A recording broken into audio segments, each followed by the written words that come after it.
Hello and welcome to today's editorial reading. My name is Akash and I'm reading The Tribune, its page Opinion.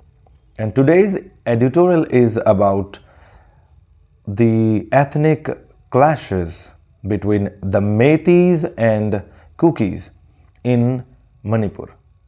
As we have seen, बहुत दिनों से हम देख रहे हैं और बहुत सारे न्यूज़पेपर्स में, बहुत सारी अलग अलग चैनल्स में हम ये देख रहे हैं कि वहाँ पर पिछले कई महीनों से, लगभग 1.5 साल के आसपास हो गया, मैतीज़ और कुकीज़ दो लोगों के बीच में एक झड़प चल रही है।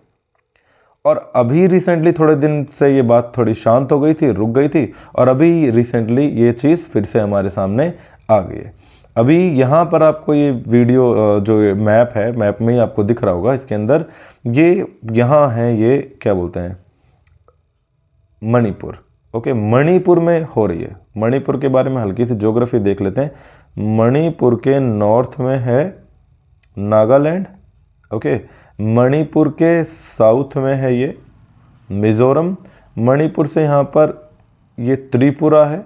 एक मिनट में इसका कलर चेंज कर लेता हूँ थोड़ा सा। ठीक है, ये है मणिपुर। मणिपुर के नॉर्थ में नागालैंड, मणिपुर के साउथ में ये मिजोरम, और मणिपुर के साउथ त्रिपुरा तो ये टच नहीं हो रहा। यहाँ पर ये असम। असम भी मणिपुर को ईस्ट में वेस्ट साइड से टच करता है। मणिपुर को वेस्ट से टच करता है असम। ये वेस्ट है, यहाँ पर ये असम है, ये इतना पार्ट। ठीक है, जो मेघालय वो टच नहीं करता है। तो ये चीज़ हम जीके के हिसाब से पढ़ सकते हैं। तो ये है मैप में आपको मणिपुर दिख रहा होगा। और मणिपुर में गड़बड़ चल रही है। एन बीरेन सिंह की गवर्नमेंट है यहाँ पर, BJP government, double engine government होगी, और फिर भी गड़बड़ चल रही है और गवर्नमेंट कुछ ज़्यादा यहाँ पर कर नहीं पा रही है। 1.5 साल के आसपास हो गए, 2 साल होने वाले हैं। पहले भी कुछ गड़बड़ हुई थी, कुछ वीडियो क्लिप्स, कुछ ऑडियो क्लिप्स यहाँ वहाँ वायरल हुई हैं। अब इसमें क्या लिखा हुआ है, किस मुद्दे पे बात है, let us begin. Manipur has been facing unraveling for past year and a half. ठीक है, लगभग 1.5 साल के आसपास से मणिपुर फेस कर रहा है इस अनरेवलिंग को। अनरेवलिंग होती है उथल पुथल, एकदम। ठीक है, गड़बड़ हो रही है, रिश्ते टूटे पड़े हैं, एकदम कहीं कोने में पड़ा हुआ है। has been unraveling for past year and a half, and there is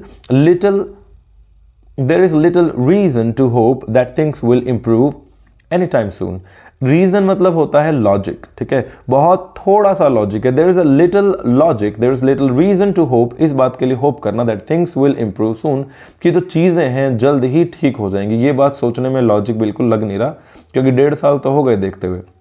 there has been a fresh escalation. ये एस्केलेशन वर्ड आप याद कर सकते हो। एस्केलेशन मतलब होता है एस्केलेशन। एस्केलेशन का मतलब होता है झड़प, लड़ाई, दंगा एक तरफ से। ठीक है, फ्रेश एस्केलेशन ऑफ वायलेंस। दंगे के जो ये एस्केलेशन से दंगा का उठना है, भड़कना है। With farmers working in paddy fields being targeted by snipers on hilltop. Hilltop के ऊपर स्नाइपर्स बैठे थे, पैडी फील्ड के अंदर कुछ फार्मर्स काम कर रहे थे और उनको शूट कर दिया गया। एक तो ये बात होगी। उसके बाद द किलिंग ऑफ 2 women। ये क्या है, इसकी प्रोनाउंसिएशन वुमेन नहीं है, वीमेन है। वीमेन क्योंकि एक से ज्यादा है। ठीक है, 2 women, one was gunned down, एक को तो गन डाउन कर दिया, गन डाउन मतलब shot down, and the other burnt alive, और दूसरे को जिंदा जला दिया गया। Shows the sheer brazenness of militants. Militants मतलब वही जो घुसपैठिए हो गए, जो आतंकवादी तरह से हो गए मिलिटेंट। उनकी sheer मतलब होता है हद पार, बहुत हाई, बहुत ज्यादा, एकदम बिल्कुल। ब्रेजननेस, ब्रेजन मतलब होता है कोई बेशर्मी वाली बात, वो बात जो बिल्कुल गलत है, किसी चीज़ के ऊपर, किसी इंसान के या किसी के ऊपर लांछन लगाने वाली बात। तो एकदम शीयर ब्रेजननेस, एकदम मतलब बोल सकते हो हद पार, बेइज्जती, शर्मशार कर देने वाली बात है मिलिटेंट्स के लिए। ठीक है, फिर से एक बार रीड करते हैं and you will understand. Manipur has been unravelling for past year and half. Manipur पिछले 1.5 साल के आसपास से जो है परेशान है, अनरेवलिंग, उथल पुथल मची हुई है। And there is little hope and there is little reason to hope that things will improve any time soon, कि किसी भी समय चीज़ें सही हो जाएं, ऐसा सोचना तो अच्छा नहीं है, मतलब लॉजिक नहीं है इसका। There has been a fresh escalation of violence. बिल्कुल ताज़ा जो वायलेंस है वो उठे जा रहे हैं, बढ़ रहे हैं, एस्केलेट हो रहे हैं। With farmers working in paddy fields being targeted by snipers on hill tops. Sniper होते हैं ना, गनमैन, गन पतली सी गन लेकर ऊपर होते हैं, बहुत दूर से शूट करते हैं, उन लोगों ने फार्मर्स को टारगेट किया। द किलिंग ऑफ 2 वुमेन, दो औरतों की मृत्यु हुई। One was gun down and the other burnt alive, एक को जला दिया गया और एक को जिंदा जला दिया गया, एक को शॉट कर दिया गया। Shows the shear brazenness of militants की शीयर मतलब बिल्कुल एकदम हद पार ब्रेजननेस, बेशर्मी दिखाई देती है यहाँ पर। ठीक है, आगे चलते हैं नेक्स्ट पेज के ऊपर। more than 200 people have been killed and thousands rendered homeless in ethnic clashes between Meiteis and Kukis since May last year. Last year मई में ये प्रोग्राम जो मतलब ये एस्केलेशन है, वायलेंस है, इन दोनों के बीच में शुरू हुआ था।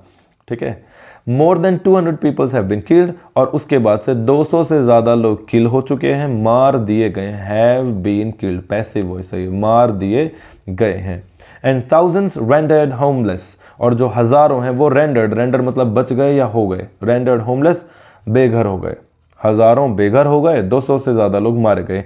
किसके बीच में? इन एथनिक क्लैशेस, क्लैश मतलब झगड़ा, झड़प, युद्ध, एंड एथनिक का मतलब होता है किसी धर्म या जाति के, धर्म या जाति, ठीक है, किसी धर्म या जाति विशेष के लोग होते हैं, 2 या 2 से ज़्यादा, और उनमें आपस में जो भी उनकी मतलब भावनाएं हैं, धारणाएं हैं, एक पर्टिकुलर धारणा वाले लोगों को एथनिक ग्रुप बोलते हैं। भाई ये इस एथनिक ग्रुप का है, जैसे धर्म वाले होते हैं ना, एक हिंदू है, एक मुस्लिम है, तो ये एक अलग कल्चर होती है, अलग जाति होती है, अलग धर्म होता है, अलग बातचीत होती है, अलग रीति रिवाज होते हैं। तो अगर 2 लोगों के या 2 अलग अलग ग्रुप्स के अलग अलग रीति रिवाज है तो उनमें एथनिक डिफरेंसेस होते हैं। तो एथनिक क्लैशेस हो रहे हैं, धर्म के पंथ से रिलेटेड, धर्म से रिलेटेड, जाति से रिलेटेड यहाँ पर जो झगड़े हो रहे हैं मैतीज और कुकीज के बीच में पिछले साल मई से। The double engine government has miserably failed, miserably मतलब होता है बहुत बुरी तरह से, मिजरेबल मतलब होता है बहुत बुरी कंडीशन में कोई है, तो बहुत परेशान है, बीमार है, दुखी है, ब्रोकन डाउन है, तो वो मिजरेबल है, मिजरेबल परेशान, ठीक है, परेशान, दुखी, बीमार, मिजरेबल। तो the double engine government has miserably failed, बहुत बुरी तरह से फेल हो गई, to restore peace and public order.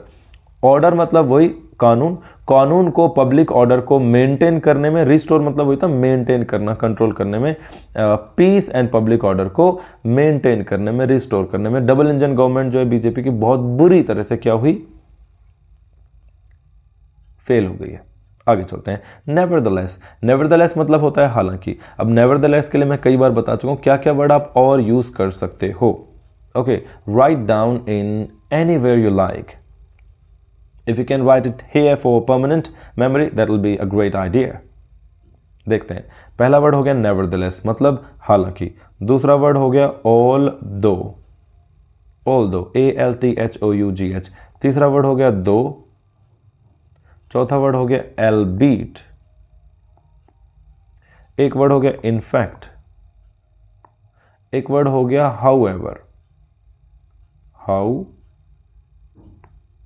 Ever, और एक होता है नेवरदलेस के जैसे ननदलेस, नेवरदलेस, ननदलेस, दो, ऑल दो, एल्बीट, इनफैक्ट, और एक बट भी इसी की तरह काम करता है। ऑल दीज आर, है ना, जब आप किसी के बारे में बात कर रहे हो, 2 अपोजिट चीजें आ रही हो तो उनके बीच में आप ये वर्ड ठूस सकते हो, है ना।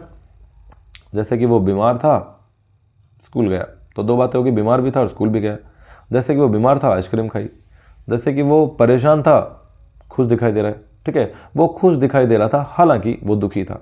तो he was looking happy, however he was sad with in, he was broken with in. आगे चलते हैं। तो नेवरदलेस, हालांकि, देखो इतना गड़बड़ हो रहा है, हालांकि गवर्नमेंट क्या कर रही है। नेवरदलेस, हालांकि chief minister N Biren Singh continue to be in the saddle. In the saddle मतलब इन हिज पोजीशन, अपनी जो पोजीशन है, अपना जो उनका कमरा है, रूम है, घर है, जो भी है उनका, वो अपनी सीट के ऊपर आराम से बैठे हुए हैं, ठीक है। अभी 2-4 दिन पहले ट्रंप वाला जो पढ़ा है तो उसमें भी था ना, ट्रंप बैक इन सैडल, दोबारा अपनी पोजीशन पर आ गया है। With the BJP high command स्टबर्नली persisting with him, और जो बीजेपी का हाई कमांड है वहां पर स्टबर्नली मतलब होता है विदाउट एनी मूवमेंट, बिना इंटरेस्ट के, बिना किसी तरह ढीठ। स्टबर्न मतलब एक ढीठ भी होता है नेगेटिव वे में, और स्टबर्न मतलब निडर भी होता है, जो बिना डरे बिना रुके जो कर रहा है वही करता रहे। तो जो बीजेपी का हाई कमांड है वो स्टबर्नली बिना रुके और एकदम बिल्कुल सॉलिड तरीके से परसिस्ट विद हिम। परसिस्टिंग मतलब होता है सेम जैसा चल रहा है वैसा ही चलते रहना। तो स्टबनली, बिना डरे, बिना किसी बात के, परसिस्टिंग विद हिम, उसके साथ बैठी है बीजेपी गवर्नमेंट का जो हाई कमांड है वो भी। ठीक है, तो दोबारा एक बार देखो, just a moment. More than 200 peoples have been killed, 2000 से ज्यादा। देखो यहाँ पर पीपल के लिए ना, पीपल्स बहुत मतलब अजीब जगह आता है, पीपल ही होता है, पर्सन का प्लूरल पीपल। ओके, जहां तक मेरा ख्याल है, मैंने पढ़ा है पीपल प्लूरल है, पर्सन 1 2 3 4 5 10, अनजान लोग है, कोई भी भीड़ है, उसमें पीपल बोला जाता है, पीपल्स नहीं होता। More than 200 people have been killed, 200 से ज्यादा लोग मारे गए हैं, and thousands rendered homeless in ethnic clash between Meiteis and Kukis since May last year। पिछले साल मई के बाद से, since का मतलब से, उसके बाद से 200 से ज़्यादा लोग मारे गए हैं, और 200 के आसपास मारे गए हैं, more than 200, more than 200, and thousands लोग रेंडर्ड होमलेस, रेंडर्ड हो गए।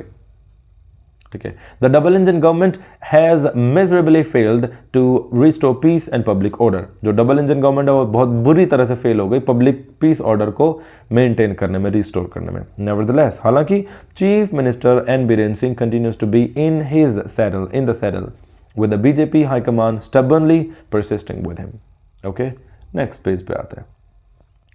बीरेन्स ट्रबल आर माउंटिंग। माउंटिंग का मतलब होता है बढ़ना, ऊपर उठना, रेजिंग। माउंटिंग मतलब रेजिंग, ओके, बढ़ना। बीरेन्स ट्रबल, परेशानियां, ट्रबल मतलब परेशानी, बॉदरिंग, दिक्कतें, हिंड्रेंसेस।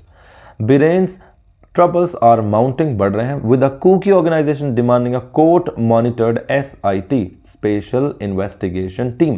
प्रोब, प्रोब मतलब जांच, प्रोब मतलब जांच, और प्रोब के साथ आता है इनटू। ठीक है, एक और वर्ड होता है लुक इनटू। लुक इनटू का मतलब भी प्रोब इनटू ही होता है, जांच पड़ताल करना, look into. The police will look into the matter. Police जो है मामले की जांच पड़ताल करेगी, तफ्तीश करेगी। सो बीरेन्स ट्रबल आर माउंटिंग, बीरेन के जो प्रॉब्लम्स है, परेशानियां बढ़ रही हैं, किस वजह से बढ़ रही हैं? विद अ कुकी ऑर्गेनाइजेशन, जो कुकी ऑर्गेनाइजेशन है, डिमांडिंग, ये डिमांड कर रहा है कि a court monitored SIT probe into his alleged role in inciting ethnic violence. Incite करना मतलब होता है भड़काना, जैसे एक्साइट होता है ना, एक्साइट कर देना, किसी को खुश कर देना, राजी हो जाना, और वो फिर वो कुछ करता है खुशी खुशी में। तो इंसाइट मतलब भी नेगेटिव वे में, एक तरह से भड़काना लोगों को, भाई लड़ो, तुम ये कर देंगे, वो कर देंगे, लड़ो, ऐसा कर दो, तोड़ दो, फोड़ दो। सो इन्होंने क्या करा, कुकी ने बोला है कि SIT प्रोब चाहिए, invest special court monitored court उसको देखेगा, और ऐसी SIT प्रोब चाहिए जो क्या करेगी, look into his alleged role, उसका जो रोल है in inciting ethnic violence, ethnic violence को भड़का रहा है, लोगों को भड़का रहा है। इसके लिए हमें देखना है कि वो कर रहे हैं, कुछ नहीं कर रहे, या वो खुद ही भड़का रहे हैं। The outfit has approach, outfit मतलब होता है ग्रुप, ठीक है, कोई भी एक ग्रुप, कोई एक फर्म, कंपनी। तो the outfit has approach the Supreme Court on the basis of some leaked audio clips. और जो ये आउटफिट है, ये कुकी ऑर्गेनाइजेशन है, इसी को यहाँ पर आउटफिट बोला गया, group. Has approach the high court, देखो हाई कोर्ट से पहले, सुप्रीम कोर्ट से पहले द आता है, द सुप्रीम कोर्ट। कोई भी ग्रुप ऑर्गेनाइजेशन होता है उससे पहले द आता है। The outfit has approach the high court, approach मतलब होता है पास जाना, अप्रोच के पास गए, सुप्रीम कोर्ट के पास गए हैं ये Kuki organisation, on the basis of के आधार पर, किसके आधार पर? Some leaked audio clips, with the court asserting that it does not appreciate any attempt to brush things under the carpet। brush thing under the carpet मतलब होता है ऐसी किसी चीज को बस लगा के आपको गड़बड़ी है और फिर आप मतलब आपने इसको छुपा दिया, तो ऐसी किसी चीज को कोर्ट अप्रिशिएट नहीं करता।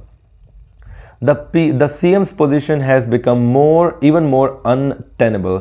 untenable का मतलब होता है खतरे में है, जो होल्ड करने लायक नहीं है, कि PM की पोजीशन और खतरे में होगी, और गड़बड़ी, और उसके ऊपर कि भाई बस अब तो भाई तू निकल ले, CM की position. The onus is, onus मतलब होता है रेस्पॉन्सिबिलिटी, वजह, कि वो वजह है, responsibility. The onus is on the petitioner to prove the authenticity of these potentially damning clips। potentially मतलब होता है बहुत जोरदार, बढ़िया से damning clip जो है, damning मतलब होता है condemning, ठीक है, condemn करना मतलब निंदा करना या बताना किसी चीज़ को कि ये ऐसा हुआ था और ये गलत है, कोई भी गलत चीज़। तो उनको condemn करने वाली जो क्लिप्स हैं उसके पेटिशनर के ऊपर, पेटिशनर मतलब जो अपनी याचिका दायर करता है कोर्ट में कि भाई मेरे को ये दिक्कत है, मेरे को लग रहा है कि ये बंदा गलत है, और आप इसमें जांच पड़ताल करो, तो वो पेटिशनर हो गया। तो ओनस उस पेटिशनर के ऊपर है, सारी रिस्पॉन्सिबिलिटी ऊपर। अगर उसने कुछ गड़बड़ कर दी, उसने बताया कि ऐसा ऐसा, वो सब प्रूव हो गया, तो सीएम साहब की कुर्सी गई, एन बीरेन सिंह की। ऐसा यहाँ पर समझ में आ रहा है। एक माउंटिंग मतलब बढ़ना, ठीक है। फिर से देखो, बीरेन्स ट्रबल आर माउंटिंग, बीरेन के ट्रबल माउंट हो रहे हैं, रेज हो रहे हैं, raise, mount, escalate, increase, with Kuki organization demanding a court-monitored SIT probe into his alleged role in inciting ethnic violence। alleged मतलब होता है कथा कथित तौर पर, तथा कथित तौर पर किसी को बोल देना कैसा है। तो उसका ऐसा बोला गया है कि जो सीएम खुद हैं, वो खुद इसमें उनका रोल है इंसाइट करने में, लोगों को भड़काने में, ऐसा उनके ऊपर आरोप है, आरोप लगाना, एलिज आरोप लगाना, बस ऐसे मुंह पर बिना किसी पुख्ता सबूत के। The outfit has approached the Supreme Court on the basis of some leaked audio clips. और उन ग्रुप के पास, जो ये ग्रुप है, इनके पास कुछ ऑडियो क्लिप्स रही होंगी बातचीत करने की, तो वो चले गए सीधे सुप्रीम कोर्ट के पास कि भाई आप इसमें पता करो कुछ भी। With the court asserting that it does not appreciate any attempt to brush things under the carpet, कि वो ऐसी कोई सी चीज को अप्रिशिएट नहीं करते कि चीजें क्या हो जाएं, कारपेट के अंदर डाल दी जाए, मतलब कुछ गड़बड़ है कारपेट के नीचे छुपा दी। The CM's position has become more, even more untenable, और ज़्यादा अनटेनेबल होगी, और ज़्यादा मतलब खतरनाक होगी उसकी कुर्सी पर उसका बैठना, कि बस वो निकल लेगा कभी भी, उसको वहाँ से हटा दिया जाएगा।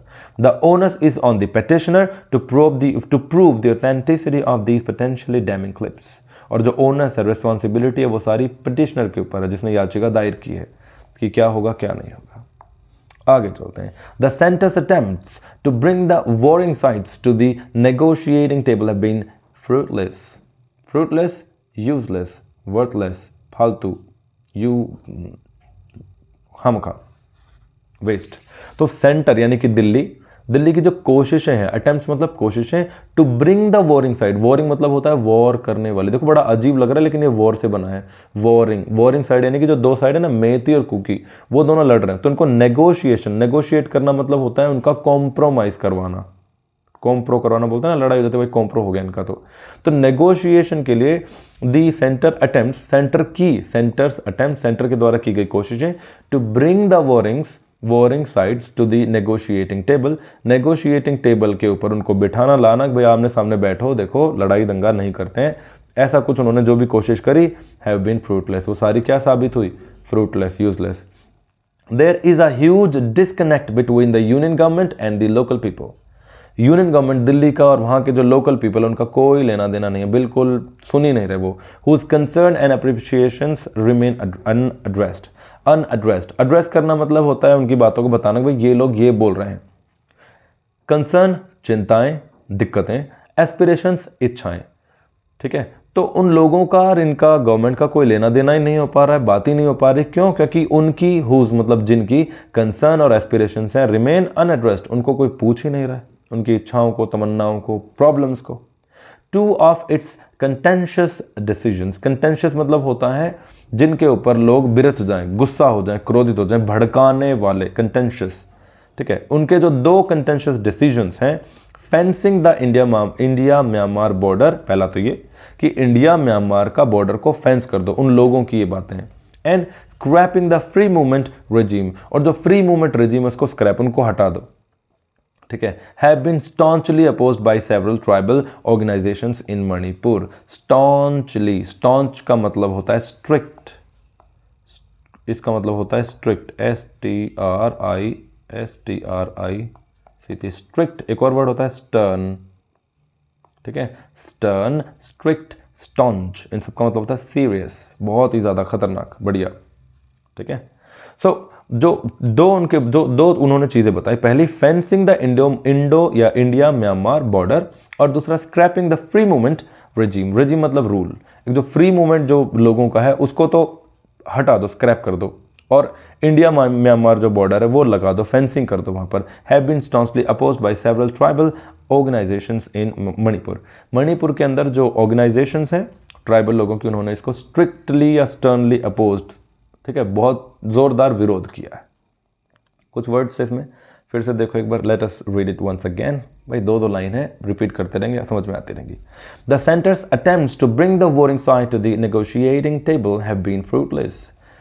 ठीक है, वॉरिंग साइड को, दोनों लड़ने वाले दोनों ग्रुप को नेगोशिएटिंग टेबल पर लेकर आओ, उनको नेगोशिएट करने के लिए, उन पे क्या करने के लिए, कॉम्प्रो करवाने के लिए, लेकिन ये फ्रूटलेस हो गया, यूजलेस हो गया, फ्रूटलेस, यूजलेस, फालतू. There is a huge disconnect between the union government and the local people whose concerns and aspirations remain unaddressed. कोई कनेक्शन, कोई लेना देना ही नहीं है, क्योंकि कोई सुनवाई नहीं हो रही उनकी इच्छाओं की, उनकी कंसर्न, चिंताओं की, और एस्पिरेशंस, इच्छाओं की. Two of its contentious decision, और उनके जो दो कंटेंशियस डिसीजंस हैं, जो कोर्ट ने दो डिसीजन दिए कि फेंसिंग कर दो इंडो म्यांमार बॉर्डर की एंड स्क्रैपिंग कर दो फ्री मूवमेंट को, वो स्टॉन्चली अपोज्ड किए गए हैं बाय द ट्राइबल पीपल. ठीक है, आखिरी पैराग्राफ एंड पर पहुंच गए हैं. They have cited, cite मतलब होता है बताना. They have cited a threat to the social, cultural and economic ties between tribal communities living on both sides of border. उन्होंने क्या दिखाया? उन्होंने दिखाया थ्रेट, उन्होंने खतरा दिखाया सोशल मीडिया के ऊपर, कल्चरल खतरा दिखाया. क्या दिखाया? They have cited a threat, threat मतलब खतरा, problem, to the social, cultural and economic ties. जो सोशल, कल्चरल और इकोनॉमिक टाइज है बॉर्डर के दोनों तरफ. देखो बॉर्डर है, बॉर्डर के दोनों तरफ क्या है? लोग हैं, और वो हमारी बॉर्डर खींचने से एकदम से बिल्कुल अलग नहीं हो जाएंगे. ठीक है, बॉर्डर खींचने के बाद भी यहाँ वाला इंसान यहाँ वाले इंसान से हूबहू मिलेगा, उनकी आदतें, रहन सहन, पहनावा, खाना पीना, सब कुछ. तो ये जो सोशल और कल्चरल और इकोनॉमिक टाइज जो है, टाइम मतलब रिलेशंस है उन ट्राइबल कम्युनिटीज़ के, वो उनके ऊपर एक खतरा है. ठीक है, living on both sides of the border. But the centre seems to be in no mood. In no mood का मतलब उसका कोई मूड नहीं है to do a rethink. Rethink मतलब दोबारा सोचना. उन्होंने बोल दिया बॉर्डर मतलब बॉर्डर. इन लोगों का कहना ये कि जो उधर वाले हैं भाई हमारे भाई हैं, हम पहले वहीं रहते थे, हम यहाँ आ गए, हम यहाँ रहते थे, वहाँ आते थे, हम ऐसे ही घूमते फिरते रहते हैं. ऐसी कुछ उनकी बातें रही होंगी. I am just guessing. मेरे को बहुत ज़्यादा बोलने का पता नहीं इसमें. दिस इंट्रांसिजेंस, इंट्रांसिजेंस मतलब होता है ना मानना. कोई बात बताएगी कि ऐसा करो और वो नहीं मानते. This intransigence has further alienated residents of the strife torn state. Intransigence मतलब जब लोगों ने बोला कि जी आप ऐसा करो, तो इन लोगों ने ऐसा नहीं किया सेंटर ने, तो उनका जो ना करना है कि भाई हमें नहीं पता क्या बोल रहे तुम यार, अपने को समझ में नहीं आ रहा. तो ये जो ऐसा उनका कहना है, हैज़ फर्दर एलिनेटेड. एलिनेट करना मतलब होता है दूर करना, अलग करना. रेजिडेंट्स को strife torn state. Strife tone मतलब होता है स्ट्राइफ की वजह से फटा हुआ. स्ट्राइफ मतलब झगड़ा, झगड़े की वजह से जो ऊबड़ खाबड़, सो जो बिल्कुल खराब हो चुका है स्टेट है, उनकी कंडीशन, उनकी mental, economic, cultural, economic, social, सारी उनका जो स्टेट है सब बिगड़ चुका है. ऐसा राज्य और ज़्यादा परेशान हो गया, एलिनेट हो गया. Leaving Manipur to fend for itself. Fend मतलब डिफेंड करना, फैंड मतलब डिफेंड, बचाओ. कि बोल दे भाई मणिपुर तू क्यों परेशान हो रहा है, तू अपना खुद समझ, खुद लड़, खुद देख, अपना झेल ले, ऐसा कुछ. Living Manipur to fend for itself, कि अपनी तुम खुद फेंड करो, अपने आप को डिफेंड करो, ऑन फॉर इटसेल्फ, अपने आप के लिए. Can be perilous. पेरिलस मतलब डेंजरस. कल भी बताया था, कल परसों बताया. पेराइल मतलब होता है डेंजर, और पेरिलस OUS, पेरिलस डेंजरस, खतरनाक. जियोपार्डाइज, जियोपार्डी खतरा. तो for itself can be perilous for the security of entire north east. पूरे के पूरे नॉर्थ ईस्ट के लिए खतरा बन सकता है, पूरे नॉर्थ ईस्ट की सिक्योरिटी के लिए, अगर इनको छोड़ दिया कि भाई तुम अपने आप सुलट लो. Which has been battling insurgency for decades. जो पिछले मतलब डिकेड से, दशकों से इंसर्जेंसी से लड़ रहा है मणिपुर. इंसर्जेंसी मतलब कोई भी आ गया, कोई भी चला गया, लोग वहाँ पर आए जा रहे हैं और इनके आपस में लड़ाई बढ़ती जा रही है. सो ये था आज का article. I hope you liked it. एक बार इसको फिर से देख लेते हैं. They have cited a threat to the social, cultural and economic ties between tribal communities living on both sides of the border. But the centre seems to be in no mood to do a rethink. Centre जो है वो rethink करने के कोई mood में नहीं है, और दोनों जो लोग हैं वहाँ के, उन लोगों ने बताया कि उनके बीच में जो टाइज है, रिलेशन है, दोनों साइड के, बॉर्डर के दोनों तरफ, उनका सोशल, कल्चरल और इकोनॉमिक टाइज जो है, रिलेशंस, वो खराब हो जाएंगे. बट सेंटर को सुनने का ही नहीं है. एंड दिस इंट्रांसिजेंस, इंट्रांसिजेंस मतलब मना करना, इनकी मनाई, इग्नोरेंस जो उन्होंने किया है कि भाई ठीक है तुम जो करना कर लो, अपन तो ऐसे करेंगे. Has further alienated residents of strife torn state. Strife torn state, strife की वजह से खराब हुआ जो स्टेट है, जो राज्य है मणिपुर, वो और ज़्यादा एलियनेट फील कर रहा है। एलियनेट फील करना मतलब होता है बिल्कुल दुखी हो जाना कि भाई मेरे को तो यहाँ कोई जानता ही नहीं है, मेरा तो कोई कुछ है ही नहीं, मेरी तो कोई सुन ही नहीं रहा है, एकदम अकेला फील करना एक तरह से। Living Manipur to fend for itself can be perilous for the security of the entire north east. पूरे नॉर्थ ईस्ट की सिक्योरिटी खराब होने खतरे में हो जाएगी अगर उसको मणिपुर को छोड़ देगा तो अपने आप सुलट ले। Which has been battling insurgency for decades. पिछले कई दशकों से इंसर्जेंसी से लड़ रहा है, भुगत रहा है, झेल रहा है। ठीक है, सो आपकी इसमें क्या राय? What do you think the centre has to do? आपको क्या लगता है सेंटर को क्या करना चाहिए इसमें? क्योंकि 1.5 साल के आसपास तो हो गया। एक ये आसपा के बारे में आपने सुना होगा, आसपा, ठीक है, क्या होता है इसका मतलब? इसका मतलब कमेंट बॉक्स में लिखना। और ये वहाँ पर होना चाहिए, नहीं होना चाहिए, क्या कुछ उसमें है? और 1-2 वर्ड मैं आपसे पूछूंगा that you have to answer in the comment box below. पहला इसी पेज में से दे देते हैं, ठीक है। पहला वर्ड आ गया थ्रेट। थ्रेट मतलब क्या होता है? दूसरा वर्ड है पेरिलस। पेरिलस मतलब क्या होता है? Okay, and because English plays a great role सभी जगह, हर पेपर में सिनोनिम्स एंटोनिम्स आते हैं, ऐसे राइटिंग आती है, कोई भी चीज़ अगर देखो आप इनको पढ़ रहे हो, आप ऐसे, application, letter writing, anything you can write, you just need to have some sentences, और उनके लिए आपको चाहिए वोकैबुलरी। भाई कहानी तो पता ही है आपको क्या लिखनी है, ठीक है, सो वो तो आप लिख ही लोगे, and that is only thing. So if you liked it, share it with your friends and enjoy, have a great time ahead. Thank you very much.